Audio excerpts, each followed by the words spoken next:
When India gained independence, Sardar Vallabhbhai Patel envisioned a highly resilient administrative structure to hold a fractured, newly formed nation together. He called it the steel frame of India, a civil service designed to maintain unity and continuity regardless of who held political power. Today, that frame supports the everyday realities of 1.4 billion people. These permanent executives execute the localized, minute decisions that keep power flowing, roads paved, and resources distributed across massive urban and rural landscapes. To handle a country of this scale, the bureaucratic anatomy divides into three structural pillars. State services manage regional governance, central services handle specialized national functions like foreign affairs, and a unique hybrid system locks the entire structure together. That hybrid tier consists of the All India services, including the IAS, IPS, and Indian Forest Service. Recruited and trained directly by the national government, these elite officers are deployed into state-level hierarchies to ensure local administration strictly aligns with national standards. This dual allegiance creates an immediate tension.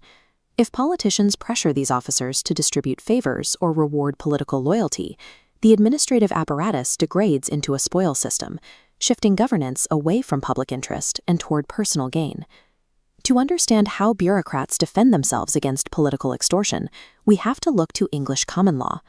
Under British rule, public servants operated under the doctrine of pleasure, meaning the Crown could dismiss an official at any time, without cause. This document is Article 310 of the Indian Constitution, and it directly adapts that colonial rule. It formally states that public servants hold office at the pleasure of the president or the regional governor. But India paired that rule with a strict countermeasure. Article 311 acts as a constitutional shield, explicitly protecting honest civil servants from arbitrary firing or demotion by guaranteeing them a formal inquiry before any punitive action takes effect. Politicians recognized they couldn't easily fire non-compliant officers, so they weaponized the system's flexibility.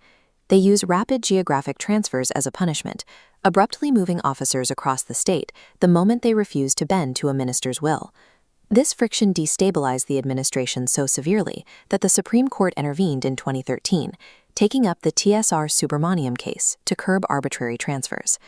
Looking at the court's mandate here, state governments were directed to establish civil services boards. This rule created a minimum fixed tenure, guaranteeing officers at least 2 years in a posting to actually execute long-term policies. While the Constitution heavily secures an officer's employment status, the political executive maintains total control over their location. That geographical vulnerability ensures a continuous, high-stakes power struggle. Beyond the tension between officers and ministers, a secondary battleground defines this system: the direct friction between the central government and regional state capitals.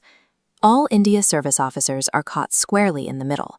They are recruited by the union government, but they spend the majority of their careers embedded in state cadres, answering to local chief ministers. This policy outlines the Central Deputation Reserve. States must make a portion of their officers available to the center, capped at 40%. When a state refuses to release a requested officer, the national government holds the ultimate authority to force the transfer. The civil service is engineered with a built-in federal override. When regional interests clash with national priorities, the structural design forces states to yield, keeping the national apparatus intact. While these constitutional protections prevent political extortion, they create a massive secondary problem. Extreme job security breeds elitism and systemic rigidity, making it incredibly difficult to penalize underperforming officials. This analysis questions the value of those very protections. Critics argue that the lengthy inquiry process required by Article 311 actively obstructs the swift dismissal of corrupt personnel, protecting the guilty along with the innocent. To counter this rigidity, the government launched Mission Karma Yogi. This initiative shifts human resources away from a strict rules-based hierarchy and towards a roles-based mentality, matching officers to tasks based on their specific competencies. The backbone of this reform is iGot, a digital platform delivering continuous on-the-go training to over 46 lakh central government employees, allowing the bureaucracy to upgrade its skills without pulling staff off active duty. This committee report highlights a modern solution for highly technical gaps: lateral entry. Instead of relying solely on generalists, the government can recruit private sector subject matter experts directly into senior administrative roles, like cybersecurity and finance. But importing private talent introduces severe complications. Skipping the standard recruitment process bypasses established social reservation frameworks, raising serious equity concerns, while potentially discouraging the career officers already in the system. This regulatory text details another ethical battleground: post-retirement employment. Proponents argue for expanding mandatory cooling-off periods to prevent retiring bureaucrats from immediately joining political parties, a move designed to stop officials from granting administrative favors today to secure a political ticket tomorrow. India's governance expands in complexity every single day. If this administrative foundation is going to support a Viksit Bharat, a fully developed nation, it cannot operate like rigid iron from 1947. It must function as modern steel, highly resilient against corruption, yet adaptable to a rapidly shifting world.